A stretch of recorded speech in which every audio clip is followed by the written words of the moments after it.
स्वागत है आपका गुप्ता एग्जामो यूट्यूब चैनल पे। आज क्लास में हम देखेंगे लाला लाजपत राय के जीवन और भारतीय इतिहास में उनके स्थान से महत्वपूर्ण तथ्यों को।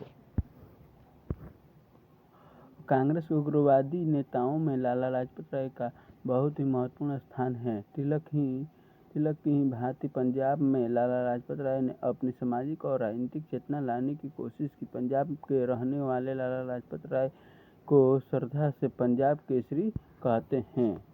लाला लाजपत राय का जीवन। लाला लाजपत राय का जन्म 1865 ईस्वी में पंजाब में हुआ था। उनके पिता स्कूल इंस्पेक्टर थे। लाला लाजपत राय बचपन से ही प्रखर बुद्धि के थे। उन्होंने प्राचीन भारतीय सभ्यता और संस्कृति से बहुत लगाव था। इसी लगाव के चलते ही उन्होंने प्राचीन विद्या, धर्म और संस्कृति का गहन रूप से अध्ययन किया। वे भी विदेशी शासन के विरुद्ध थे। उनका राजनीतिक दर्शन दयानंद सरस्वती के दर्शन से प्रभावित था। अपनी शिक्षा खत्म करके हुए सक्रिय रूप से राजनीतिक में संलग्न हो गए।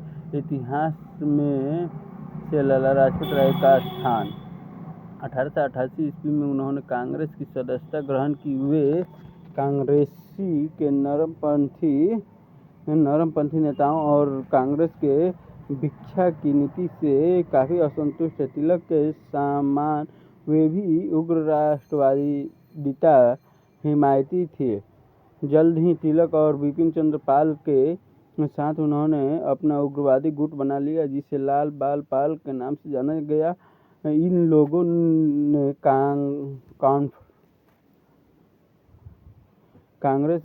कांग्रेस की शांतिपूर्ण नीतियों का विरोध आरंभ किया। फलतः कांग्रेस के अंदर नरमपंथियों का प्रभाव कम होने लगा और उग्रवादियों का प्रभाव बढ़ने लगा। बनारस ही कांग्रेस अधिवेशन 1905 ईस्वी में उग्रवादियों ने कांग्रेस पंडाल में भी अलग बैठक की। लाला लाजपत राय ने भी इसमें भाग लिया। उन्होंने कहा कि अगर भारत स्वतंत्रता प्राप्त करना चाहता है तो उसको भिक्षावृत्ति का परित्याग कर अपने पैरों पर खड़ा होना पड़ेगा। कांग्रेस से अलग 1907 ईस्वी में कांग्रेस के विभाजन के बाद लाला लाजपत राय कांग्रेस से अलग हो गए। कांग्रेस से अलग होकर इसी वर्ष उन्होंने पंजाब में उपनिवेशीकरण अभियान के विरोध में एक व्यापक आंदोलन चलाया। लाला हरदयाल के साथ मिलकर उन्होंने क्रांतिकारी आंदोलन में भी भाग लिया। फलतः सरकार ने उन्हें गिरफ्तार कर भारत से निर्वासित कर दिया। निर्वासन के बाद लाला लाजपत राय अमेरिका चले गए और वहीं से राष्ट्रीय आंदोलन और अंग्रेजी सरकार विरोधी गतिविधियों में भाग लेते रहे। उन्होंने भारत के दयनीय स्थिति से संबंधित एक पुस्तक की रचना भी की, जिसे सरकार द्वारा जब्त कर लिया गया। भारत पुनर्वापसी। 1920 ईस्वी में लाला लाजपत राय पुनः भारत वापस आए। उस समय संपूर्ण देश महात्मा गांधी के नेतृत्व में असहयोग आंदोलन की तैयारी कर रहा था। जब गांधी जी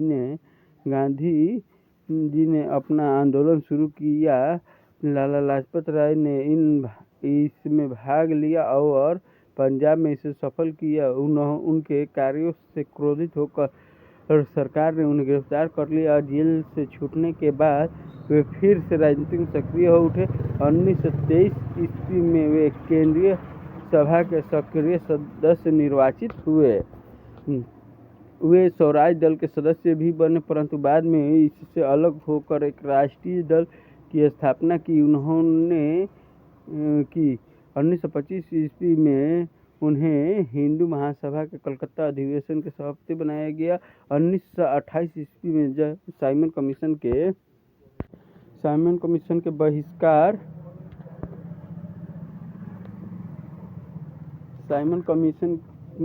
की बहिष्कार की योजना बनाई तो लाला ने भी उसमें भाग लिया।